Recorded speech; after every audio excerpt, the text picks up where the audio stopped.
Welcome back to another My Friggin Movie Review. Today I'm talking about Longlegs. The internet had this movie hyped as being one of the scariest movies to come out in many recent years. One thing for sure is the marketing team gets a lot of credit here because they did it right. They had minimal trailers, they got the internet buzzing, everybody was talking about this thing, and they put people in the seats. This story really focuses on Michael Monroe and Blair Underwood's characters, but everyone's seeing this for Nick Cage. He has this weird magic that just gets people excited to go see what wild thing he's gonna do in the next film. In this case, I loved his performance and thought he did an excellent job of portraying a very strange and creepy person. But I've heard mixed reviews and heard a lot of folks talking about that they thought he did too much and was over the top. But if you ask me, that's what Nick Cage does, and that's what he's best at. Micah and Blair really take up most of the screen time, and Micah's character was very interesting to get into at first. There's this aspect to her in the beginning that doesn't really make sense until the end. So I liked the acting, I liked the story, I liked the plot. I was engaged in trying to figure out what the heck was going on the whole time,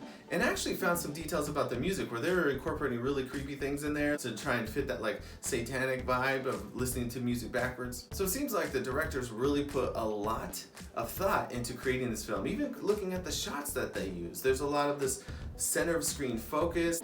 There's also these different changes in screen dimensions. All in all, it worked really well for me and I enjoyed that. But I must note some negatives. I've talked to a lot of folks that have been very unhappy with this movie. Where I was engaged and thought everything was moving along nicely, I've heard others say they thought it was incredibly slow and very boring. I think it was overhyped, but overall it didn't really take away from the experience for me, so I still recommend checking this one out in theater if you can. So I'm going to give Longlegs 4.5 stars out of 5, and yes, I know if you follow me on Instagram, you're like, well wait Fred, you had already given it 5.